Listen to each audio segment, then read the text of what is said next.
As we've been reporting, the Biden administration has been scrambling to house a rising number of migrants crossing the U.S. border.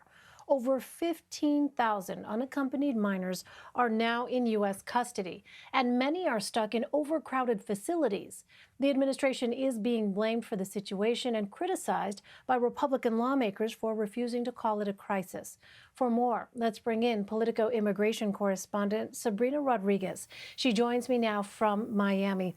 Hi there, Sabrina. So you reported that local officials and community members are urging Washington to do something about the influx of migrants at the border. What do they suggest be done?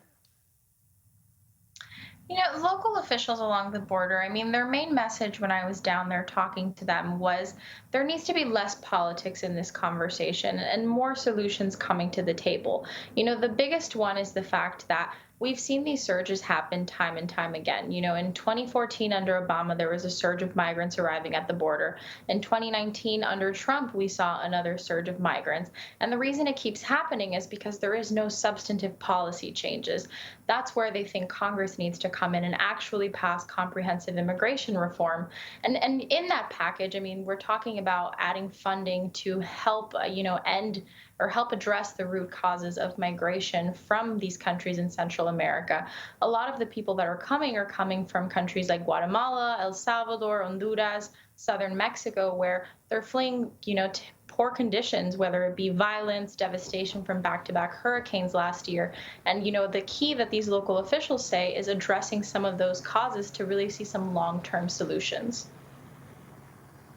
Well, you reported the past three administrations have all been overwhelmed by a surge of migrants at the border at some point.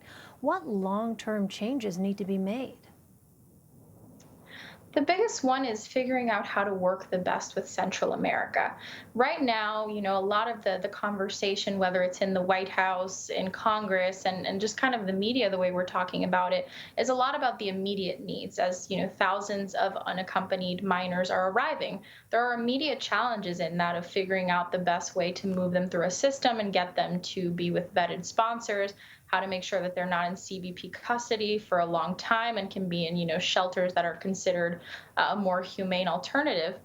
But, the long term here is passing legislation and legislation that really hits at these root causes. There is a question of, transparency and corruption in Central America and lawmakers and whether it's Democrat or Republican say they have concerns about, giving just $4 billion to Central America and telling them, okay, figure it out. There will be strings attached, but what I keep hearing is this need to have a conversation with the governments of those countries, as well as the non-governmental organizations that are really functioning there and trying to figure out how to raise, the standard of life in those countries. Well, what is the Biden administration's strategy for dealing with the influx of migrants, and how does it plan to find proper housing for thousands of unaccompanied migrant children? At this point, what we're seeing is, this is kind of where the whole narrative and discussion about the crisis comes in, where they're really scrambling to figure out what to do. As of today, we're talking about more than 5,000 children that are staying in CBP custody. And CBP custody, when we talk about it, everyone unanimously agrees. The Biden administration, Republicans, Democrats will say CBP custody is nowhere for a child to be. But the reason that they're staying there longer is because the shelters that are run by the Department of Health and Human Services that are considered more, child friendly with health services, educational services, they don't have space for them because there's more than 10,000 kids in those. So what we've seen this week and in the past couple weeks is the Biden administration trying to scout out places where they can, house these children safely in the meantime, and figuring out ways that they can cut red tape away to be able to reunite these children with their families faster, to be able to just make more space in shelters. Well, Mexico started restricting non-essential travel from Guatemala Sunday. Tell us about that. Is this helping reduce the surge of people crossing the southern U.S. border at all? So at this point, it's early for us to know exactly how this is going to impact the numbers, but the Biden administration wouldn't be the first U.S. government administration to, use Mexico kind of to do some of the dirty work in the sense of restricting migrants. Because right now, the Biden administration is saying they're accepting unaccompanied minors and they are accepting some families. So right now, having the help of Mexico trying to shut their borders down and have them try and kick out migrants that are heading towards the US border would help in their goal of telling people not to come now and stopping people from arriving. There is absolutely a question of what the safety of that is going to look like. And how many people it will actually deter. But at this point, we're seeing Mexico and the United States work together on this front. Well, you touched on this a moment ago. Why is it important to Republican lawmakers that the Biden administration label the situation as a crisis? And why is the administration maintaining that it is not a crisis?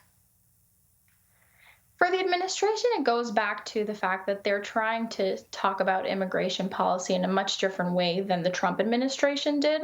So for them, they've said that their focus is on creating a fair and humane immigration system. So they don't want to associate a crisis with this discussion about unaccompanied children and families. They view this as, it's our job as a country to safely and to have a safe and orderly process for these families to arrive. They're saying, now is not the time to come because they don't have that process in place. But if these children are coming to the United States, they don't want to kick them out and send them back to Mexico, which is not the home country of many of these children, and just send them back to a country that they don't know. So that's the big challenge. But for Republicans, part of this goes down to the politics of it. We've already seen several groups of Republicans go down to the border to slam Biden and say that we need to return back to Trump era policies. This is definitely a calculus when we're looking at, the 2022 midterm elections, which it's crazy that we're only in March of 2021, but plenty of the discussion is already on the politics of how this could affect House races in 2022.